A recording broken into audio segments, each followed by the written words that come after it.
What happened? Trump went up to 54, Kamala went down to 45. The more people get to know her, the worse it's going to be from her because she's terrible. You have changed your position on so many things. People don't truly know what you believe or what you stand for. They don't really know who you are. Look, I've been in this race for 70 days.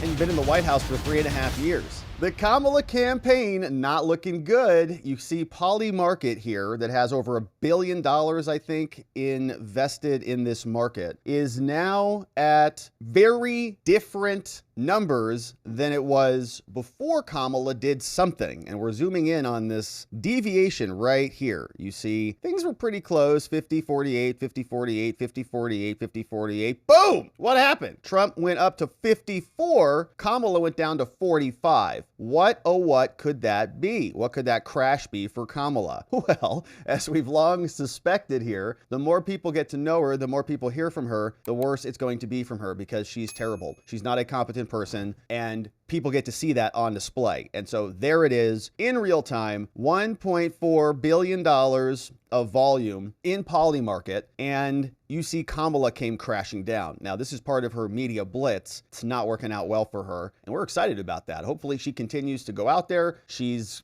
hitting Howard Stern and Stephen Colbert and all these people, but it's not good for her, and you can see it's reflected clearly in the markets. And so let's poke around and listen to just how bad this was. Here was one exchange from Kamala, and she got some tough questions yesterday from this fella, and he was asking her specifically about how she stole this entire process. The Democrats actually voted for Joe Biden and other people. Many Democrats voted for RFK Jr. and others, and they never got a shot at any of this because they just threw Joe Biden out and then they installed Kamala. And she got asked about this. Maybe this is unfair, Kamala? Was democracy best served by President Biden stepping down and basically handing you a nomination? You didn't have to go through a primary process. You didn't have to fight off other contenders. That's not really the way our system was intended to work. President Biden made a decision that I think history is going to show is rare among leaders, which was to put country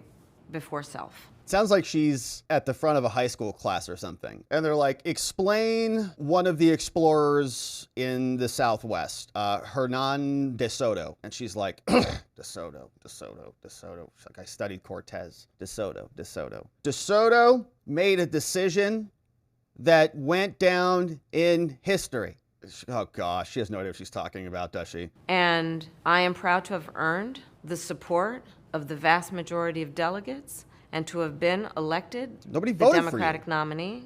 I am proud to have received the endorsement of leaders around this country from every background and walk of life to fight in this election over the next month for our democracy. But I think this truncated process is why people think or say they don't really know who you are. Look, I've been in this race for 70 days. And you've been in the White House for 3.5 years. Oh, man, it's bad. So you can see she's just kind of squirming around over there. I've got a couple more, and then we'll see what Tim Walz had to say. But now here's a question about the border. And obviously, the border's a disaster. She was in charge of stopping the root causes, even if you give them the benefit of the doubt on this thing. You say, okay, so Kamala wasn't the border czar. Okay, was she responsible for something at the border? Yeah, she was. What was it? Well, she was going to stop the root causes. Oh, from what countries? Oh, the triangles countries. Oh, she knows what a triangle is. And so she'll go there and she'll get the people from Guatemala and Venezuela and the other one who are going to then suddenly stop coming. Great. So how has her performance been on those countries? Do we have people coming from Guatemala still? Are they still coming? She went down there and she lectured them. Do not come, she said. Do not come. Are they coming? Did they listen to her? Maybe she has a 100% success rate. Maybe there are 0 Guatemalans coming across the border into the United States. We're like, wow, that's great. Maybe she should go around to all of the other 100 countries that are sending people into our borders and she can lecture them and maybe they'll stop coming. But the point is, nothing. She's done nothing. And whether she's the border czar or the border lemonade stand operator, okay, no matter what role you give her in this process, she's been terrible at it. And now she is trying to squeak out of any liability for her terrible performance. So that's Kamala. Now, as you can see, I would suspect that's the reason for this little change here. Kamala was much closer. People saw her actually have a conversation and get asked moderately hard questions. And then, wow, down into the gutter, people go, oh, that's Kamala. Great. And she's now going to be bouncing around, going on The View, going on with Howard Stern and others. Not looking good for her